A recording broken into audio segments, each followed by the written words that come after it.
बिस्मिल्लाहिर्रहमानिर्रहीम। अस्सलाम वालेकुम। मैं हूँ डॉक्टर यास्मीन मिर्ज़ा और अपने चैनल होम विद यास्मीन पे आपको वेलकम करती हूँ। आज की मेरी वीडियो भी हेयर ग्रोथ के हवाले से है। मेरी पिछली वीडियोस में मैंने ज़्यादातर फीमेल के बारे में बात हुई है, तो मेल हज़रात की मोस्ट रिक्वेस्टेड ये वीडियो है जो मैंने बनाई है उनके लिए भी, कि ज़ाहिर उनका भी हक़ है कि उनके बाल भी खूबसूरत हों, घने हों, चमकीले हों। ख़ासतौर पर यंग जनरेशन इस सिलसिले में बहुत सेंसिटिव हो गई है आजकल, क्योंकि अगर बाल घने डेंसिटी ज़्यादा होगी तो वो मुख्तलिफ़ किस्म के जो आजकल हेयर स्टाइल चल रहे हैं उनके बनाने में उनको आसानी होती है। तो उसी सिलसिले में आज की मेरी वीडियो है जिसमें उनको कॉज बताऊंगी कि कौन से ऐसे कॉजेज़ हैं जिसकी वजह से ये प्रॉब्लम क्रिएट होती है। उसके अलावा मेडिसिन होम्योपैथी में हमारी कौन सी हैं जो इसके इस्तेमाल से ये प्रॉब्लम सॉल्व हो जाएगी। इसके अलावा एक टिप भी होगी। तो वीडियो हम स्टार्ट करते हैं। वीडियो स्टार्ट करने से पहले अगर आप मेरे चैनल पर नए हैं तो मेरे चैनल को लाइक एंड सब्सक्राइब कर दीजिए और साथ लगे बेल आइकन के बटन को ज़रूर प्रेस कीजिएगा ताकि मेरी आने वाली नई वीडियो का नोटिफिकेशन आपको बर वक्त मिल सके। तो वीडियो में स्टार्ट करते हैं। हेयर ग्रोथ की बात हो रही है, तो जो ख़ासतौर पर जो मेल हजरात हैं उनके लिए हेयर ग्रोथ अच्छा खासा एक मसला बन गई है, ख़ासतौर पर यंग जनरेशन के लिए। क्योंकि देखिए जो 25 से लेके 40 तक की एज जो होती है इसमें ये चीज़ ज़्यादा डेवलप होती है कि वो जल्दी अगर बाल गिरने लगें तो उसकी वजह से भी ये बाल झड़ गए या ड्राई हो गए बहुत ज़्यादा, उसकी वजह से बाल जल्दी टूट जाते हैं और वो डेंसिटी जो होती है उनकी आहिस्ता आहिस्ता कम होने लगती है। तो इस सिलसिले में इसकी जो सब कॉज हैं, 3-4 कॉज हैं इसके जो मेजर हैं, इस सिलसिले में अहम हैं। उनमें से जो सबसे बड़ा कॉज है, एक तो ये जेनेटिकली भी हो सकते हैं, यानी कि अगर उनके पेरेंट्स में ये मसला है, ये बात है, यानी कि उनके पेरेंट्स में किसी होता है कि बीच में से बाल नहीं है, ये साइडों में से नहीं है, ये बिल्कुल नहीं है, तो उसमें ये चांसेस ज़्यादा होते हैं कि उनके बाल जल्दी ही जो होता है वो कम होने शुरू हो जाते हैं या उनकी जो ग्रोथ होती है वो ज़रा स्लो होती है। दूसरा इसका जो एक अहम कॉज होता है वो होता है विटामिन की कमी। ख़ास तौर पे जो हेयर के लिए है विटामिन डी, इसकी डेफिशिएंसी हो काफ़ी अरसे से हो तो वो भी जो होता है इस सिलसिले में एक क्रिएट हो जाती है प्रॉब्लम के हेयर लॉस शुरू हो जाता है या बालों की डेंसिटी कम हो जाती है, उनका घनापन कम हो जाता है। क्योंकि विटामिन जो होते हैं होता है हमारी बॉडी के जितने भी फंक्शन हैं, जितने सिस्टम्स हैं उनको इम्बैलेंस रखते हैं और वो प्रॉपर रखने में बहुत अहम होता है इनका किरदार। और उसके अलावा जो हमारी न्यूट्रिशन है, हम जो ग़िज़ा लेते हैं, फूड लेते हैं, वो उस तरह प्रॉपर उसमें वो चीज़ें शामिल नहीं कर पाते जिस तरह हमें लेनी चाहिए ताकि हमारा जो ब्लड भी बने, ब्लड सर्कुलेशन अच्छी हो। ब्लड सर्कुलेशन अच्छी होगी, हमारे स्कैल्प तक ब्लड प्योर और फास्ट हो, यानी कि इसकी स्ट्रॉन्ग हुआ, तो उसकी जो हेयर फॉलिकल्स होते हैं हमारे स्कैल्प पे जहाँ से ये हेयर ग्रोथ शुरू होती है, बाल निकलते हैं, तो उस जगह पे भी उनको प्रॉपर ब्लड वगैरह मिलेगा तो वो ज़ाहिर बालों की ग्रोथ होगी। और अगर स्लो होगा तो स्लो होगा, और कम है, बहुत कम है, तो फिर उसी रफ्तार से ही वहाँ से बाल जो होगा वो हेयर ग्रोथ शुरू होगी। तो ये इसका एक बहुत बड़ा कॉज है। तो इसके लिए है कि हमें अपने जो फूड है, जो हम न्यूट्रिशन जो ग़िज़ा ले रहे हैं उसमें इस विटामिन का और विटामिन की तरह इस विटामिन की भी जो मौजूदगी को यकीनी बनाएं। और उसके लिए सबसे बेस्ट जो इसका सोर्स है वो है सनलाइट। सुबह के टाइम जो होता है 7 से 9 या 8 बजे तक की जो धूप होती है वो बहुत बेस्ट होती है, तो वो धूप लाजमी लें रोज़ाना। और वो इस तरह ले सकते हैं कि किसी पार्क में या घर में छत पे कहीं भी आप थोड़ा वॉक भी कर लें, साथ साथ धूप भी लगती रहेगी और वॉक भी हो जाएगी, तो दो काम ये तो आपके उसी वक्त हो जाएंगे। उसके अलावा आपने जो ग़िज़ा लेनी होगी, जैसे मैंने कहा डेयरी प्रोडक्ट्स जो भी हैं, दूध है, दही है, मक्खन है, इन चीज़ों का इस्तेमाल लाजमी बनाएं। और ऐसी फ्रूट्स लें ऐसे जिसमें जो ब्लड बनाने में बहुत ज़्यादा अहम किरदार अदा करते हैं। उसमें हमारा चुकंदर है, अनार है, इस तरह की चीज़ें जो होती हैं वो इस्तेमाल करें अपने फ्रूट के तौर पे, डेली बेसिस पे अगर ले सकते हैं बहुत ही अच्छी बात है। और कुछ होते हैं कि वो मौसम के लिहाज से ही वो फल फ्रूट आते हैं, तो जब भी आते हैं उस वक्त जब ले लें। आजकल तो हर मौसम में हर चीज़ मिल जाती है, चाहे उसका सीज़न हो ना हो, वो आपको बाज़ार में मौजूद मिलती है, तो उसका इस्तेमाल रखें। फिर इसके बाद जो मैंने बताया ये कॉज, इसका हार्मोन्स का बताया एक कॉज, एक मेल हार्मोन है डाईहाइड्रोटेस्टोस, DHT। ये हार्मोन जब ये इम्बैलेंस होता है तो भी बालों की जो होता है इसकी ग्रोथ पे, उस पर जो भी यानी कि बालों की प्रॉब्लम्स होती है उस पर बहुत ज़्यादा उसका असर पड़ता है। एक वजह ये हो गई। इसके बाद एक वजह आ जाती है स्ट्रेस, यानी कि कोई इंसिडेंट हुआ हो या कुछ नेचुरली भी होते हैं कि छोटी छोटी बातों को दिल पे ले लेते हैं और उसके बारे में ही सोचते रहते हैं। फिर वो ना वो नींद सही तरह उनकी प्रॉपर होती है, ना उनका खाना सही तरह होता है, तो फिर ये होता है कि वो दिमाग में खुश्की हो गई है, नींद नहीं आ रही इस वजह से। तो ये वजह भी होती है इसकी, स्ट्रेस बहुत अहम वजह बनती है इसके सिलसिले में, हेयर जो कम होते हैं इसके सिलसिले में।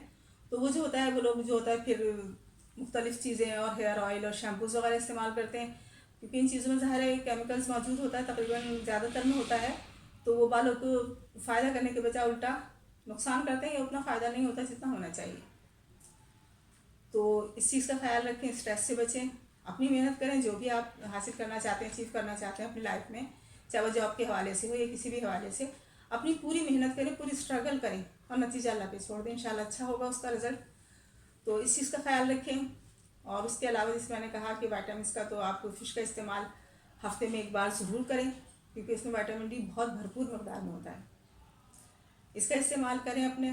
और उसके अलावा एक चीज़ आ जाती है पानी का इंटेक, जो बहुत ज़्यादा ज़रूरी है, क्योंकि अगर पानी का इस्तेमाल नहीं होगा तो हर चीज़ ड्राई हो जाना शुरू हो जाती है। जब ड्राई होती है तो वो चीज़ चटकती है, टूट जाती है बहुत जल्दी, चाहे वो कुछ भी, हमारी स्किन भी अगर डिहाइड्रेशन हो तो उसकी वजह से स्किन पे भी हमारे असर पड़ जाता है। तो इसी तरह बालों की हर चीज़ पे असर पड़ता है हमारी बॉडी की।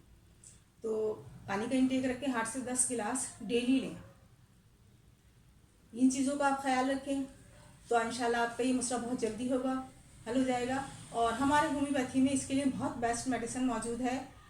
सबसे पहले जो मेडिसिन इसमें आ जाती है वो है थूजा।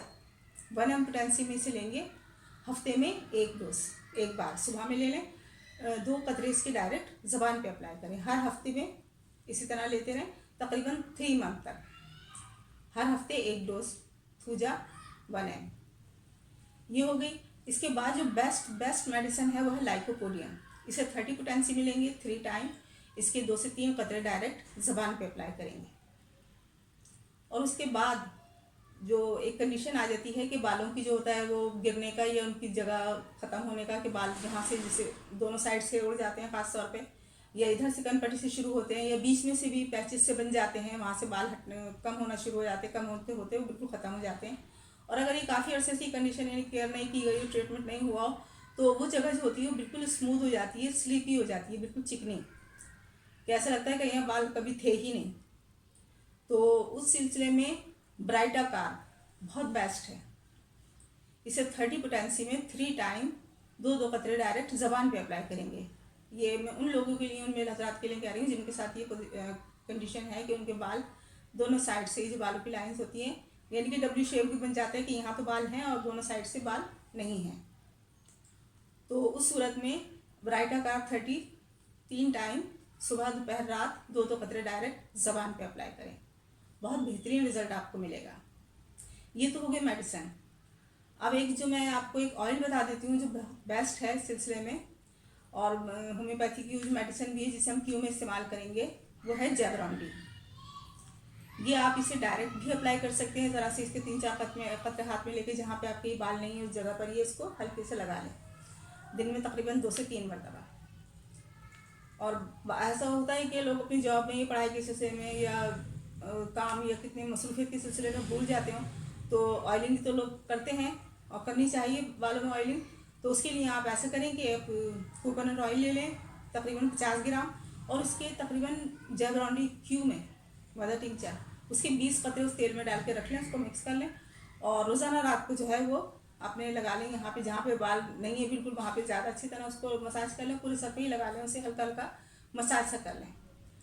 और या तो सुबह वॉश कर लें, या अगर दिन में लगा रहे हैं तो 1 घंटे रख के बालों में, और फिर आप उसके बाद वॉश कर सकते हैं।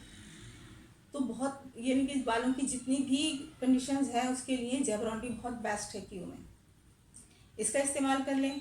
और उसके अलावा एक छोटी सी टिप है कि अदरक जो हमारे खाने पकाने में इस्तेमाल होती है उसका एक छोटा सा पीस लें, छील लें उसको, ज़ाहिर है वो रस्सा भी निकलता है, उसको छीलें या काटें, तो एक पीस लेके उसका जो आपकी जगह है ना यहाँ पे, ये यहाँ पे इस तरह करके उसका जो रस होगा ना वो लगा लें दोनों साइड पे, 2-3 मरतबा लगा लें, या अगर बिजी हैं बहुत ज़्यादा तो 1 मरतबा ही लगा लें, लेकिन अगर 2 से 3 मरतबा लगाएं तो इसका जल्दी रिजल्ट आएगा। तो जो हमारे जो डेड फॉलिकल्स हो गए हैं हेयर के, वो रिग्रो होना शुरू हो जाएंगे, तो बालों की जो डेंसिटी भी बढ़ेगी, बाल निकलेंगी, लेकिन इसके लिए टाइम चाहिए, 1-2 दिन की बात नहीं है ये, 3 महीने तो मैं कह रही हूँ, लेकिन 3 से 4 महीने भी लग सकते हैं। और उसके लिए उसको टेस्ट करने के कि जहाँ पर ये आपके, मैंने कहा कि अगर स्लीपी जगह हो गई है बिल्कुल, यानी कि वहाँ पे आपको नामो निशान भी नज़र नहीं आ रहा किसी चीज़ का, बिल्कुल चिकनी जगह हो गई है, तो उसके लिए बहुत थोड़ा सा और लंबा टाइम लेना पड़ेगा, लेकिन आप मैग्नीफाइंग ग्लास से अगर खुद तो खैर नहीं देख सकते, किसी से दिखाएं कि अगर वहाँ पे आपको वो छोटे छोटे होल्स जो फॉलिकल्स होते हैं वो उसके निशान हैं, ब्लैक से स्पॉट्स से हैं, तो समझ लें कि वो आपकी फॉलिकल्स अभी ज़िंदा हैं और उनसे ग्रोथ हो सकती है। तो वहाँ पे उस सूरत में आप ये लगाएं तो आप यकीन करें बहुत अच्छा इसका रिजल्ट आपको मिलेगा। तो ये थी आज की मेरी वीडियो, उम्मीद करती हूँ आपको पसंद आई होगी। नेक्स्ट वीडियो तक के लिए अल्लाह हाफिज़।